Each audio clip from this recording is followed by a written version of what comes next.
Assalamu alaikum ji.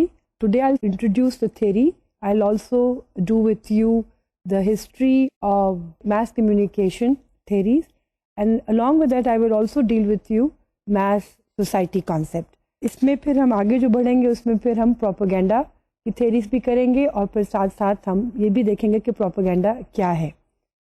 The whole idea behind today's lecture is कि आपको वो पूरी historical perspective आपके सामने आ जाए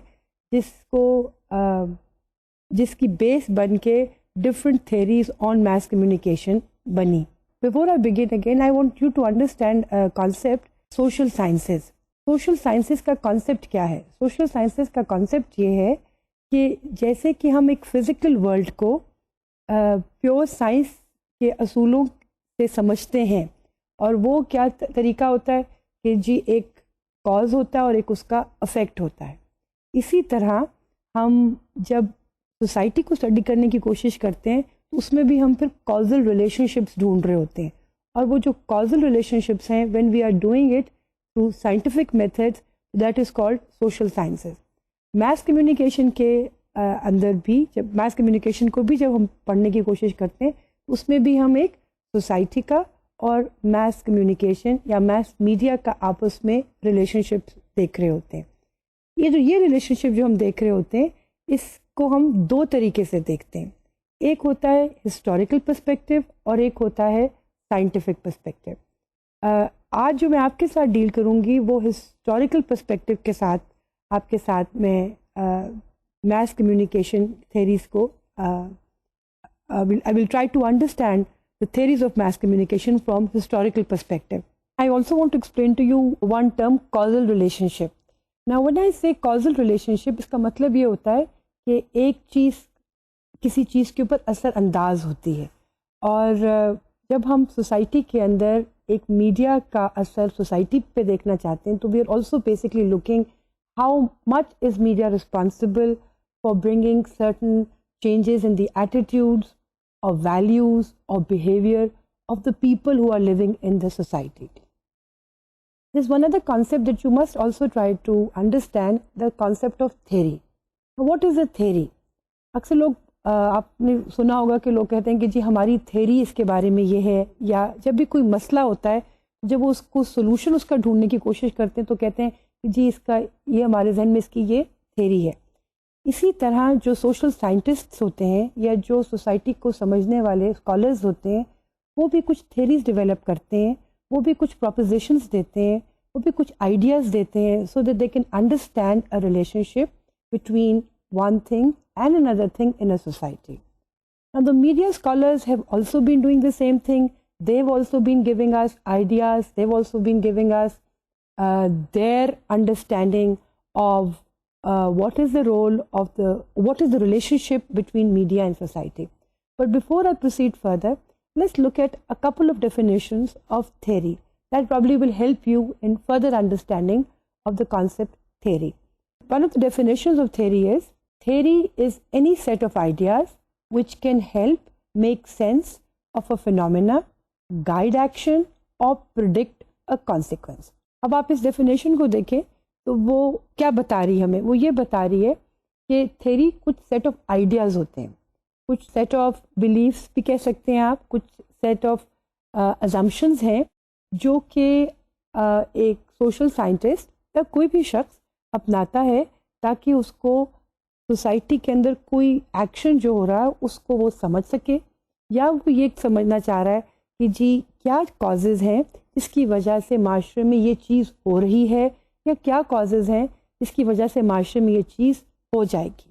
थेरी हेल्प अस अंडरस्टैंड और explain phenomena we observe in social world. They are the net which we catch the world और the way in which we sense of the social life.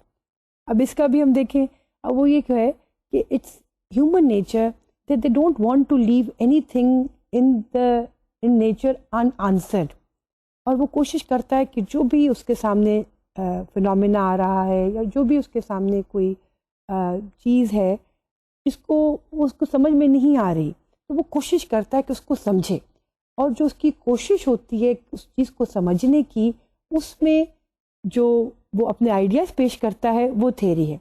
And so theory is a net through which you want to understand the phenomena of the society or different things that are happening in the society. Let's look at another definition of theory. Theories are stories about how and why events occur. Scientific theories begin with the assumption that the universe, including the social universe created by acting human beings, reveal certain basic and fundamental properties that explain the ebb and flow of events in specific processes. Let's look at another definition. Theory is also defined as scholars' best representation of some state of affairs based on systematic observation.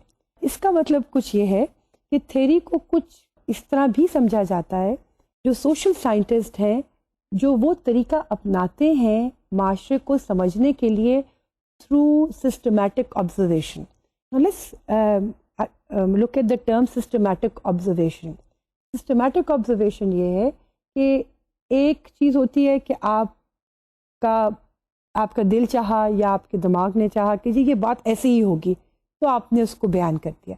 लेकिन systematic observation ये होती है कि इसके अंदर जिसको कि आप बेस करते हैं किसी फैक्ट के ऊपर, जिसको कि आप बेस करते हैं किसी एविडेंस के ऊपर, और फिर आप एक थ्योरी पेश करते हैं या फिर आप कुछ अजम्पशंस बताते हैं कि जी ये इस बात का माशरे में होने की क्या वजूहात हैं. तो it's basically if you look at it from the social scientist point of view, it is a systematic observation or it is based on systematic observation when they are trying to explain a phenomena in social life. Communication scholar Dennis McGill ने 4 theories के बारे में बात की है. Let's look into that. First is social scientific theory, second is normative theory, third is operational theory, and fourth is everyday theory. Let's first try to understand the first theory, social scientific theory. Social scientific theory जो है वो base करती है empirical research पे, empirical data पे. Empirical data या empirical research क्या है? एम्पिरिकल डाटा का मतलब ये होता है कि आप हमारी जो 5 सेंसेस हैं उनको बेस बनाकर हम कोई एक्सपेरिमेंट करें या हम कोई सर्वे करें और फिर हम अपनी कोई फाइंडिंग्स निकालें और फिर हम उससे माशरे में जो भी चेंजेस आ रहे हैं उसको समझने की कोशिश करें. ये जो साइंटिफिक मेथड होता है उसमें होता है ये कि हम कुछ सेट ऑफ अजम्पशंस बना लेते हैं और उन सेट ऑफ अजम्पशंस को हम हाइपोथेसिस कहते हैं. The other word for hypothesis is educated guess.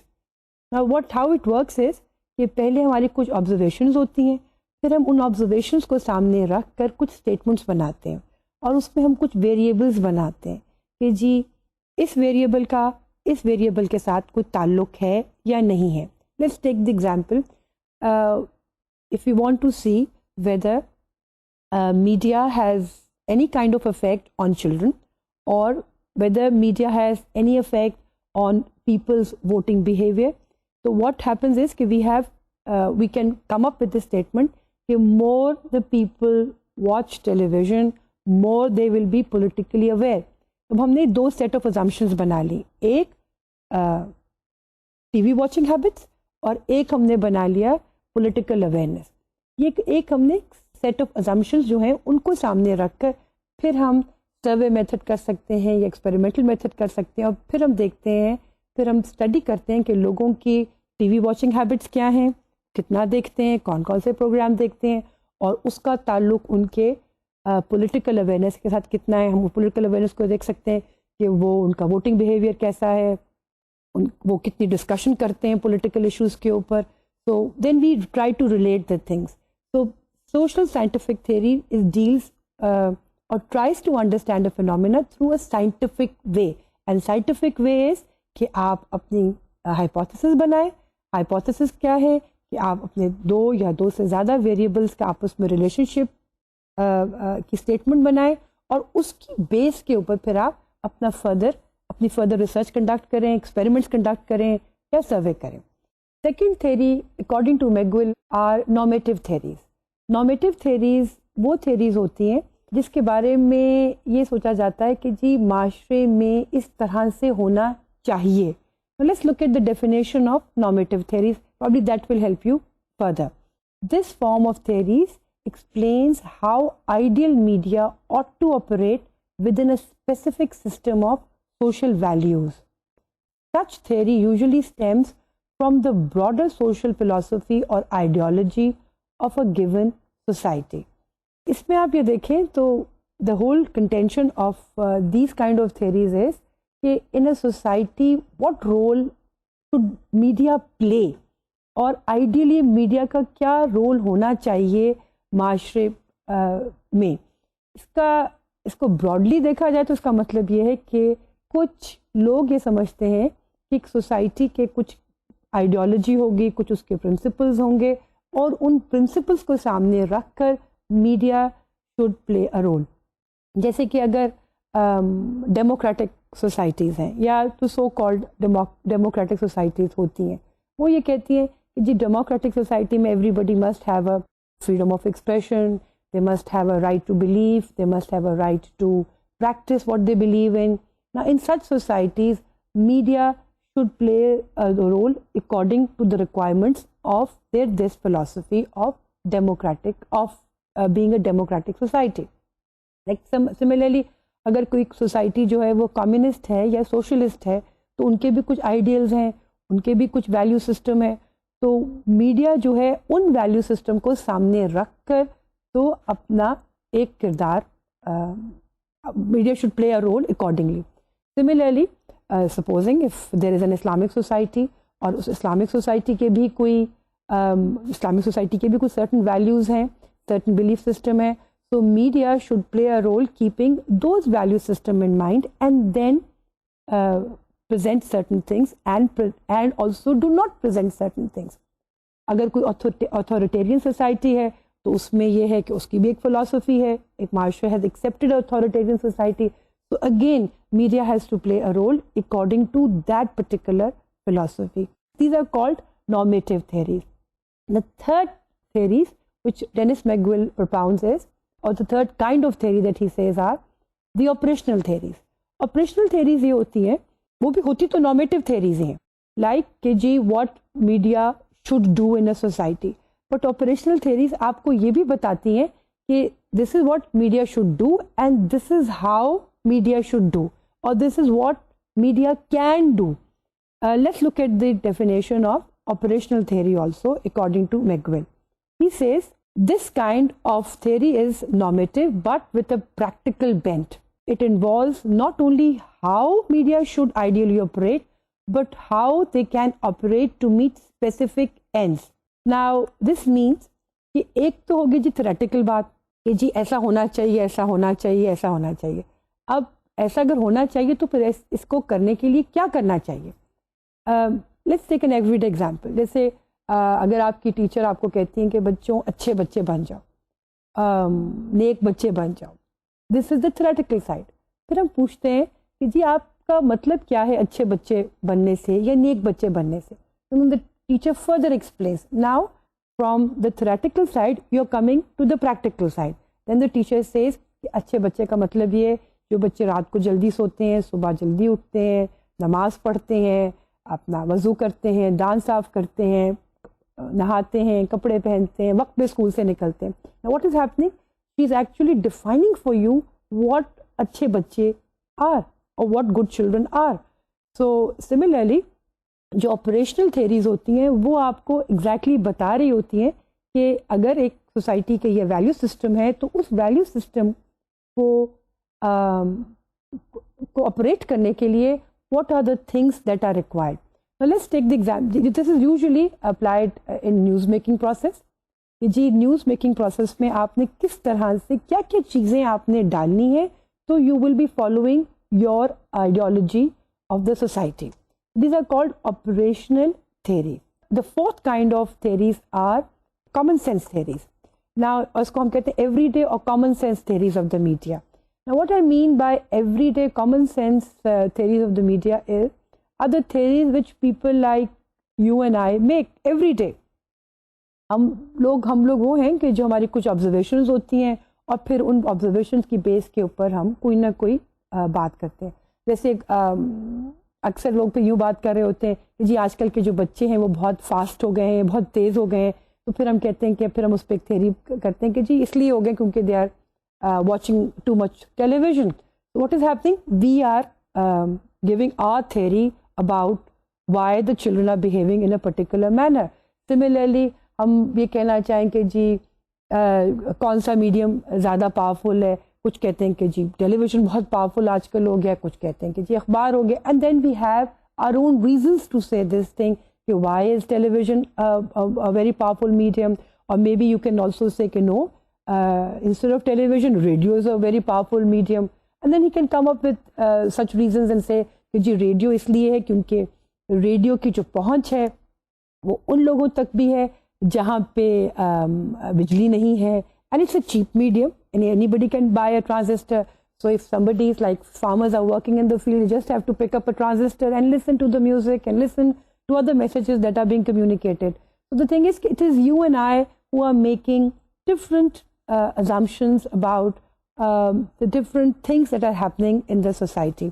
इसी को बेस बना के हम अपना मीडिया यूसेज भी करते हैं। इसी को बेस बनाकर हम what I mean by media usage is कि अगर हमारा ये थ्योरी है कि जी आजकल जो है मीडिया के ऊपर ऐसे प्रोग्राम्स आ रहे हैं which we can not watch with our family, और हम ये कहते हैं या हम कहते हैं कि जी आजकल मीडिया के अंदर बहुत ज़्यादा एक one side of the picture आ रही है which is not to our liking and which is having a very powerful effect. So maybe we let's not use the term media, let's use the term channel. Like if you feel कि जी ये channel है ये बहुत biased है, तो और आपकी एक थ्योरी है कि जी क्यों आपको बायस लगता है, तो may be you stop watching that channel. So you have your own reasons for understanding a particular thing, and then those reasons help you in your everyday choices, everyday action.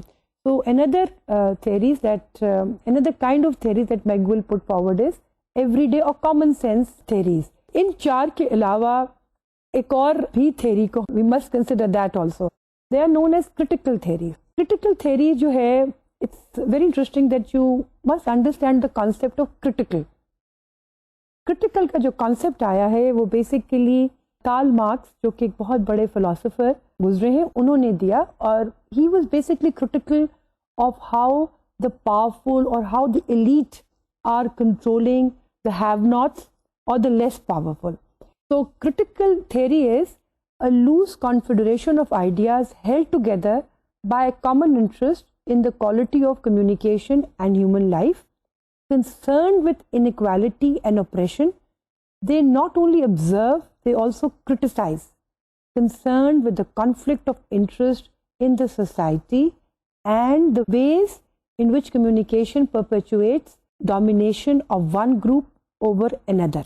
Now let's try to analyze this definition. Critical theory के जो scholars हैं वो ये देखते हैं कि society में there is a difference. There is a rich class or there is a dominating class, and there is a poor class or the class who are less privileged. And they see in the whole society जो rich class है या जो class dominate कर रही है वो अपने आप की अपनी पावर को मेंटेन रखना चाहती है, और उसको हम दूसरे अल्फाज में कह सकते हैं, they want to maintain the status quo. Now what they do is to maintain their power, they also use different ways, and one of the ways in which they try to keep their domination is through mass media. तो कुछ social scientist जो critical school को belong करते हैं, what they say is we have to look at communication and see how these powerful elite are using means of communication to control the less powerful or the weak sections of the society. So this is another way of looking at media. So यानी कि मैंने मतलब to sum the whole thing up, what we need to understand here is communication या mass communication is also used to perpetuate certain ideology. इसकी interesting बात ये होती है कि जब आप मीडिया के मैसेजेस को स्टडी करते हैं इस क्रिटिकल व्यू के साथ कि आप ये देखें कि किस तरह से जो पावरफुल है they are dominating the scene, तो उसमें आप देखते हैं कि it is not always in overt manner, it is not always in a very obvious manner, it is usually in a very covert manner means it's usually in a very hidden way. यानी कोई भी message आपको जो दिया जा रहा होता है और उसमें the idea is that you should get influenced by that message, उस मैसेज को वो इतना क्लियरली नहीं बताएंगे बल्कि वो छुप के वो एक हिडन तरीके से वो दिया जाएगा और आपको इस बात का एहसास भी नहीं होगा, and you will be accepting or agreeing the message that is being communicated to you, and you are getting further oppressed by that message and you don't even realize it and you do it with free consensus. ये तो हमारी हो गई वो theories जो कि मैगविल ने बताई थी, और एक theory मैंने आपको एक बताई जो कि मीडिया और सोसाइटी को समझने के लिए scholars ने propose की, and that is the critical theory. We will go into these theories in more detail in the coming lecture. I want to come and explore the different events in the history which has led to different theories about mass communication. इसमें जो हमारे scholars हैं उन्होंने mass communication को और theory को और society के relationship को समझने के लिए दो तरीके अपनाए. एक है हिस्टोरिकल पर्सपेक्टिव और एक है साइंटिफिक स्टडी के साथ मीडिया को स्टडी करना. The difference between the two approaches is कि जब आप हिस्टोरिकल पर्सपेक्टिव से मीडिया को स्टडी करते हैं या मीडिया और सोसाइटी के रिलेशनशिप को स्टडी करते हैं, तो व्हाट इज हैपनिंग इज कि you are taking large aggregate of data. I mean it's not based on any scientific method, it's just that certain events in the past have led to certain events. So what you do is you just connect the two, and you've not really done any scientific study. It's based on observation.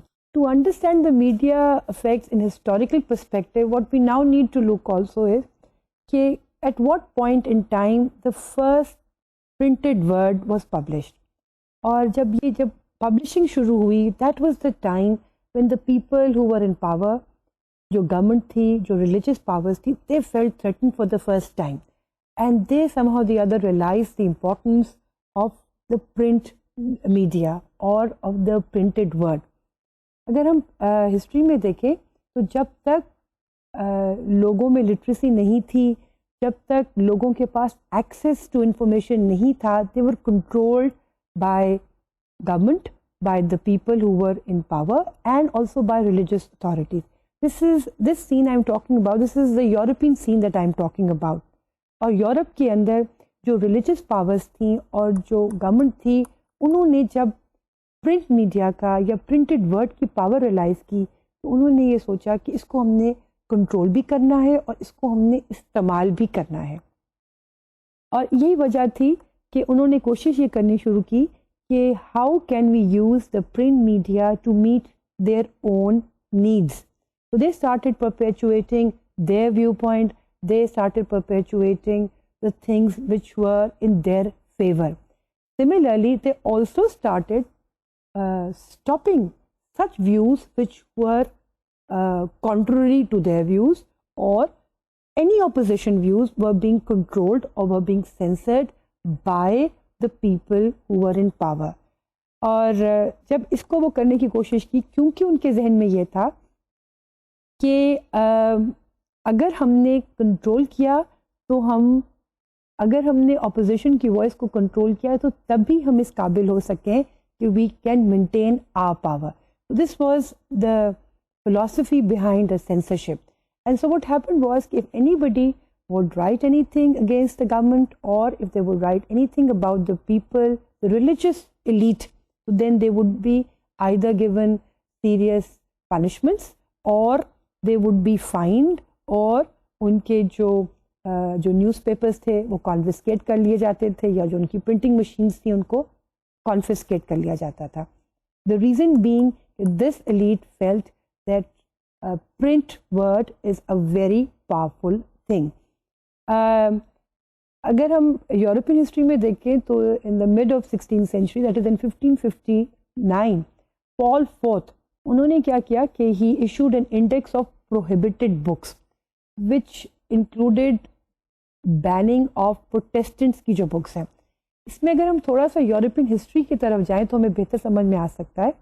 European history में before the mid 16th century जो Catholics की एक domination थी, और उसके बाद Martin Luther ने rebel किया. मार्टिन लूथर ने जब बाइबल को पढ़ा उसके जहन में ये आया कि नहीं, Bible should, common man should have access to Bible, or that coincided with the printing. So what happened? He started circulating the literature जो कि चर्च को चैलेंज करता था. तो फिर सेंट पॉल द फोर्थ ने एक ऑर्डर इशू किया कि नहीं, इसको नहीं करना. तो इस तरह से रिलीजियस अथॉरिटीज़ ने पावर ऑफ द मीडिया को समझा और उन्होंने इन चीज़ों के ऊपर बैन लगाना शुरू कर दिया. Similarly, King Henry VIII जो था, he also felt threatened and he also banned number of publications which he felt was a threat to his power, which he felt was a threat to his crown. It just not happened in Europe, but it also happened in United States.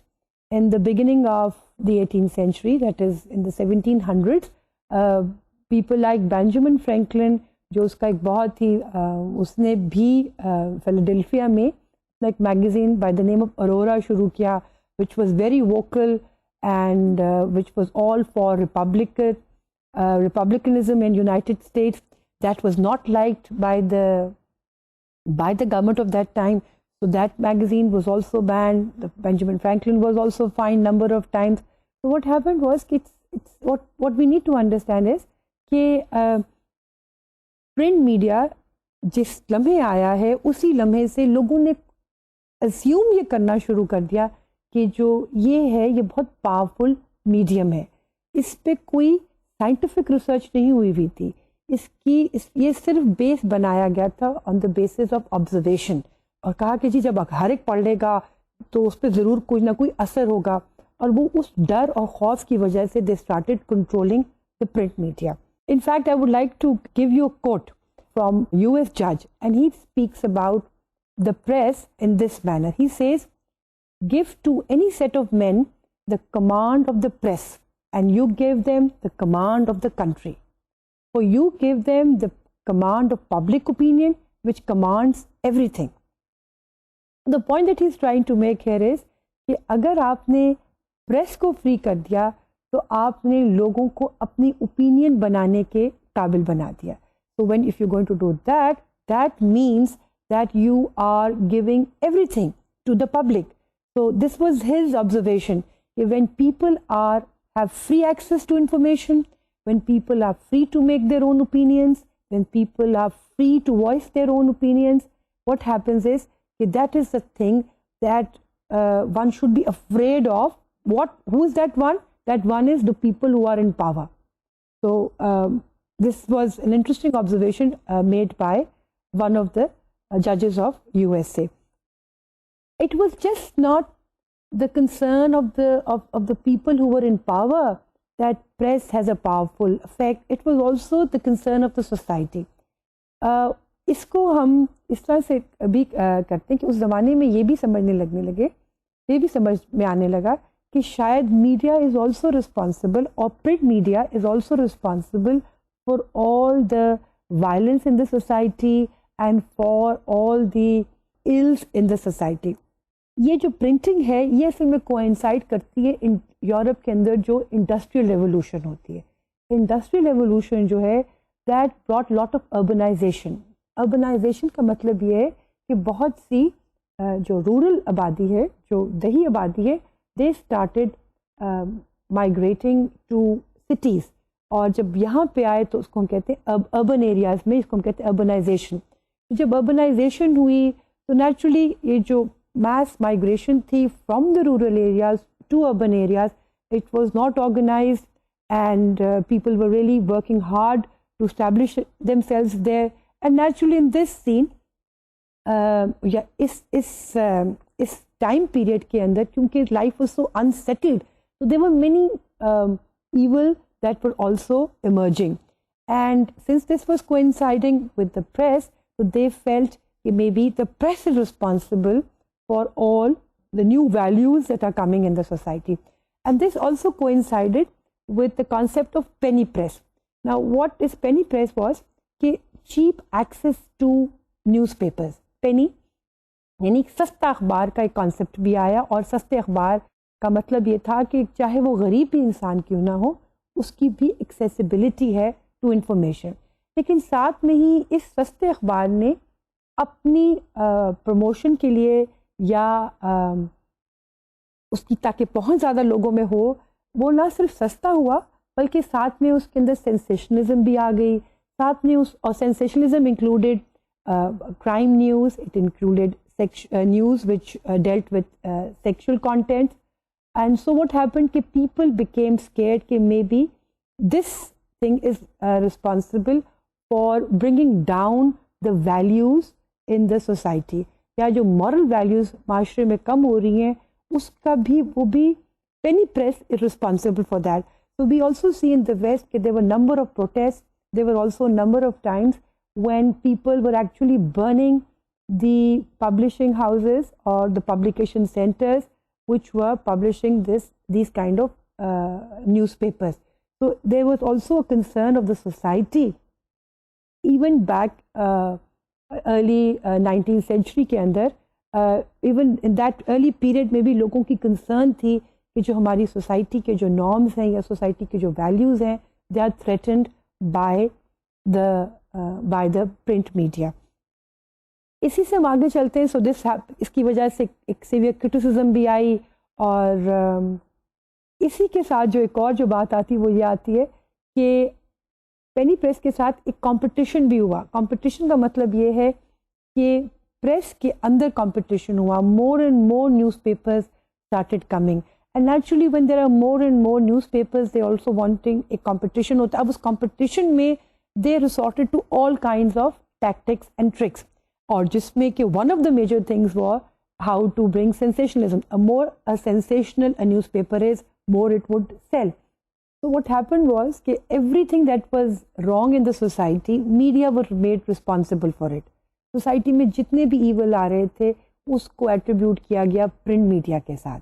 ये उस वक्त भी हो रहा था और अभी भी है, but we will gradually come to this point कि how from a powerful effect of mass media, limited कैसे आया, limited effect of mass media, फिर moderate effect, फिर again powerful effect कैसा of the media की जो transition हुई. We will come to that later, but what I'm trying to the point that I'm trying to make here is even in the past, when print media came, how society felt threatened by its presence, और किस तरह उसने कहा ये कि it is responsible for lowering the taste of the people, how much it was responsible for bringing political unrest in the society, and it was also made responsible कि जितने भी cultural norms हैं उनको भी तोड़ने में मीडिया का हाथ है. In fact, जो elite class थी उसने सबसे ज़्यादा they felt threatened कि जी the values or the classic values that we have are being challenged by the print media. इस तमाम पर्सपेक्टिव को सामने रखते हुए there was a new concept that was developed, and that concept is known as mass society concept. mass society का जो concept है असल में एक जर्मन सोशोलॉजिस्ट थे, उन्होंने इसको propound किया, and we must understand this concept of mass society. Now the two concepts that this German sociologist gave are, one is known as Gemeinschaft or folk society, and the other one is known as Gesellschaft or modern industrial society. ये दोनों concept जो हैं ये German sociologist Tönnies ने दिए थे.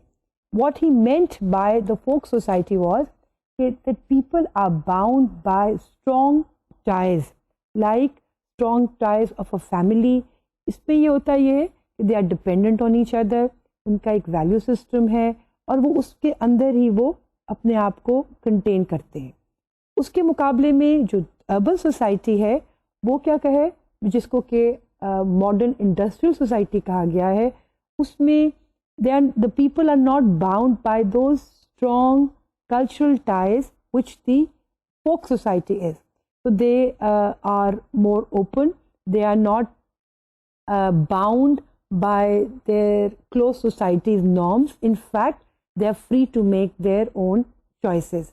और urban society के जो लोग हैं वो इतने इंडिपेंडेंट हो जाते हैं कि उनको जो ट्रेडिशनल वैल्यू सिस्टम है उस वो बॉदर नहीं करती हैं जब वो कोई डिसीजन लेते हैं. In today's scene we can relate it कि there are so many institutions in which in the past were respected, were considered to had some position, and now they are not thought of or taken as seriously. Use example ले ले कि previously the institution of marriage was considered to be such a sacred institution, और they could never imagine कि उनका जो head of the state है वो कभी marriage की जो institution है उसको challenge करेगा. But somehow the other they felt that this is a value that they should not, this is the value that they cherish so much that they never wanted to violate that value. Like in case of President Clinton, American history के अंदर आप देखें तो जो president हैं उनको एक खास एक position होती थी, तो वहाँ पे कभी ये सोच भी नहीं सकते थे कि उनका कोई president जो है वो किसी ऐसे extra marital relationship के scandal में आएगा and still he will be accepted as the president. But the American society accepted President Clinton despite having extramarital relationship. So the thing is कि the society में जो पुरानी values हैं वो gradually change हो रही हैं and people are accepting it.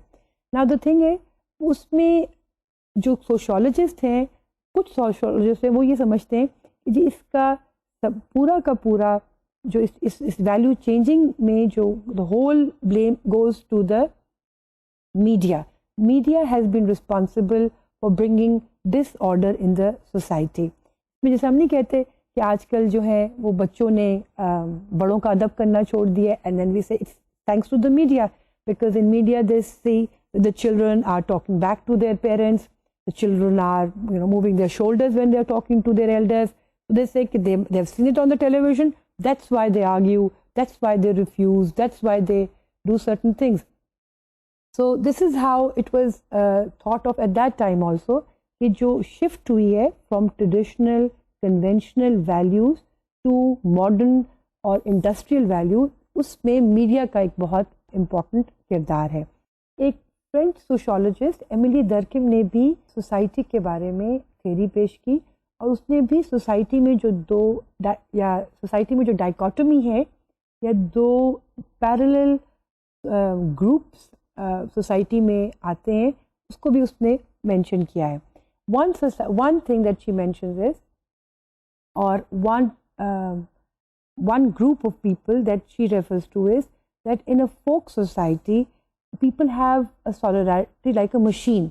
उसको वो नाम देती है मैकेनिकल सॉलिडारिटी का. what it means here is उसने folk society को एक मशीन के साथ तशबीह दी, या she compared the folk society with a machine. said कि जैसे कि machine is fixed and does function in a very orderly manner and it has clogs, कि कुछ पुर्जे भी होते हैं. तो folk society के अंदर भी जो लोग होते हैं वो एक बड़े फिक्स पैटर्न में काम कर रहे होते हैं और उनका एक स्पेसिफिक फंक्शन होता है और वो उसी तरह से वो माशरा चल रहा होता है. उसने फोक सोसाइटी को कंपेयर किया एक मैकेनिकल सॉलिडारिटी के साथ और एक मशीन के साथ, वेयर एज उसने जो अर्बन सोसाइटी थी उसको कंपेयर किया एनिमल के साथ और उसको कहा कि that is an organic solidarity. Animal का जैसे कि जब एक ग्रोथ होती है from small it grows and it becomes bigger, and as it becomes bigger जो उसके अंदर जो स्पेशलाइज सेल्स होते हैं they also change. According to Durkheim जो अर्बन सोसाइटी होती है वो भी ग्रेजुअली ग्रो करती है और उसमें जो इंडिविजुअल्स होते हैं वो भी ग्रो करते हैं according to the growth of the entire body. So in a way Durkheim had a more positive attitude towards urban society, and what Durkheim wanted to say was कि जो society जो कि एनिमल लाइक है, this means इसमें changes आ रहे हैं, growth हो रही है। इसका मतलब ये है कि इस चेंज और ये जो ग्रोथ है इसके साथ जो अडेप्शन है उसमें लोग उसके साथ साथ चल रहे हैं, और इस अडेप्शन में मीडिया का जो है बहुत इम्पोर्टेंट रोल है। So here the role of the media was not considered negative, in fact it was considered as functional, as something that is helping in growth of the society. So the role of the media was appreciated in forming new bonds in the society. लेकिन बाद में modernity की वजह से there were certain ails that were detected.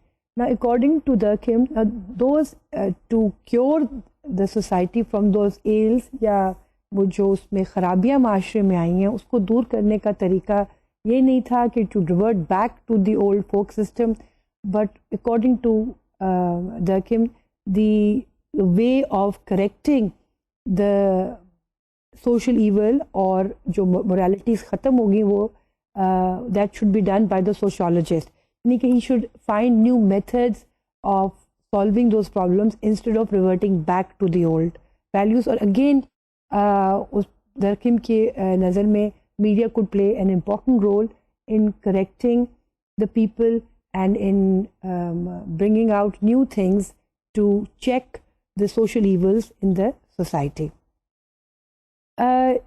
इन दोनों sociologists की जो idea था about mass about the society, जिसमें कि दो groups हैं, उसको सामने रख कर जब society को और मीडिया को देखा गया तो there are few assumptions that were made about the audience that were being exposed to the mass media.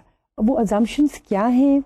Let's see the slide and we can have a better idea what those assumptions are. First is कि जो mass audience है वो large number में है, it is widely dispersed. Widely dispersed means it is everywhere. It's मतलब the number is so much that it is spread all over. It's not confined to one place. Then it is non-interactive and anonymous. What we mean by non-interactive is कि इसमें जो society में जो लोग हैं उनका आपस में ताल्लुक कम है. They're so mechanical, they are leading their own lives and they have less contact with other people. इसमें हम जो उर्दू में नहीं कहते, अक्सर कहते हैं कि जी नफ्सा नफ्सी का आलम है.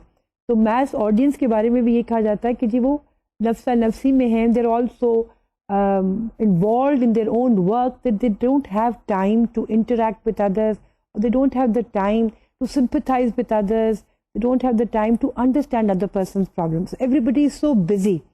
So mass audience का एक ये concept है कि they are non-interactive. And यहीं पे जो criticism भी आती है वो यही आती है कि जब आप mass society का जिक्र करते हैं और जब ये mass society जब mass audience बन जाती है that is in front of the mass media, तो ये society के अंदर money becomes everything, because economic factor is so important for them that they are all the time in a rat race. Or the problem with the rat race is that you yourself become a rat and one doesn't realize that. And इसमें जो है वो media का एक बहुत again media was held responsible for this कि जी जो माशरे में जो लोगों की जो ओरिएंटेशन है वो ये है कि they just want to earn more and more, and because of that they are less interactive, they are not close to each other, they do not there when the other person needs him. So this is a non-interactive society. Then mass audience का एक और भी था कि they are heterogeneous, उसमें हर किस्म के लोग हैं, उसमें अमीर भी हैं, गरीब भी हैं, फिर उसमें डिफरेंट फैमिली बैकग्राउंड्स के लोग हैं, उसमें डिफरेंट जोग्राफिकल कंडीशंस की वजह से डिफरेंट किस्म के लोग हैं. So people are so busy in their lives and there are all kinds of people and they have no involvement with each other. This is one of the characteristic of the mass audience. एक concept है alienation का. तो mass society के अंदर जो लोग हैं वो alienated हैं, वो एक दूसरे से दूर हैं, और जिसको पंजाबी में नहीं कहते कि सबको अपनी पड़ी हुई है. Something like this, कि in a mass society everybody is living for themselves. Now let's sum up the entire discussion of the way society was viewed and its relationship with mass media. और इसमें हम जो assumptions जो हमारे सामने आती हैं वो ये आती हैं। पहली अजम्पशन जो है वो ये आती है कि mess media is responsible for all the evils, इसलिए मैस मीडिया को ख़त्म कर देना चाहिए या उसको बहुत कंट्रोल करना चाहिए। इसके एग्जांपल जो है हम देखते हैं कि फर्स्ट वर्ल्ड वॉर के अंदर जो नाज़ीज़ जो थे उसमें किस तरह से उन्होंने मीडिया को यूज़ किया for their own purposes and how they made the mob, how they made the Germans, how they used the emotions of the Germans against the rest of the world, and how the media propagated that you are a superior race and you've got to and you have to fight the others and you have to create your hegemony. So one of the historical event that we have is of the way the Germans or the Nazis used the media. There is also a very interesting novel by George Orwell 1984, और उसने भी इसी बात को सामने रखा। उसने कहा कि मीडिया जो है इतना पावरफुल है, उसका इतना परवेसिव रोल है, उसका इतना नेगेटिव रोल है कि वो माशरे में लोगों की जो थिंकिंग प्रोसेस है उसको बड़ा कंट्रोल करता है।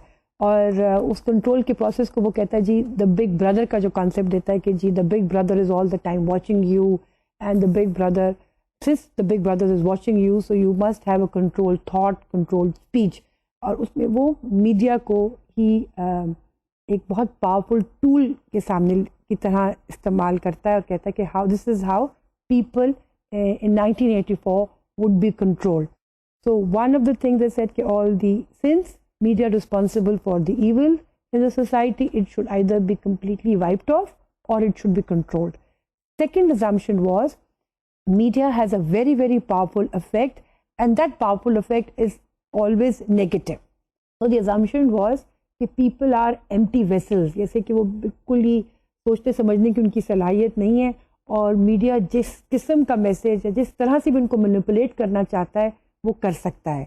और इसके एग्जांपल वो इस तरह देते हैं कि जैसे aggressive behaviour in the children, जो टीनेजर्स के अंदर डिलिंक्वेंट बिहेवियर्स आ गए हैं या क्रिमिनल बिहेवियर है उसको भी वो मीडिया से एट्रीब्यूट करते थे।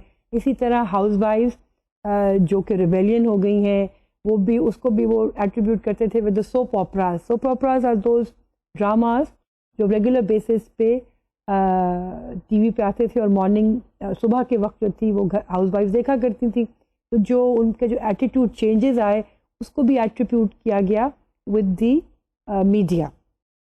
So people were considered as empty vessels and it was considered that the people can be manipulated in any way that the media wanted them to think and in any way in which the media wanted them to behave. So something like zombies के जो लोग हैं वो बिल्कुल एक robots की तरह हैं and they are just there to absorb whatever message that has been given to them and they are going to follow accordingly. इसी कॉन्सेप्ट के साथ ही जब मैथ सोसाइटी के कॉन्सेप्ट में जब ये कॉन्सेप्ट आया कि people have become isolated and they become alienated, वो अपने फैमिली टाइज से दूर हो गए हुए, तो फिर इन फैमिली टाइज की जो जगह ली वो मीडिया ने ली। ये भी अजम्पशन हुई कि जी लोग जो थे जो कि पहले अपने फेलो फ्रेंड्स के ऊपर या अपनी फैमिली के ऊपर डिपेंडेंट थे, now they became dependent on the media and they started looking up to the media for all kinds of advice, for all kinds of value system. If they wanted to seek some advice on religion, they would seek the media. If they wanted to seek some advice on economic matters, they would look into the media. So media को इस तरह से देखने लगे जैसे कि media जो है वो ही उसका एक फैमिली का एक हिस्सा बन गया है। So this again became an issue about which the people became concerned. इसी में अब देख लें कि जैसे कि पुराने ज़माने में क्या था कि लोग जो थे अपनी नानी दादियों से कहानी सुनते थे, लेकिन वो कल्चर ख़त्म हो गया और जो कहानियों के जो सुनने का जो शौक़ है that was replaced by movies, by dramas. So the traditional value system went away and the new value system came.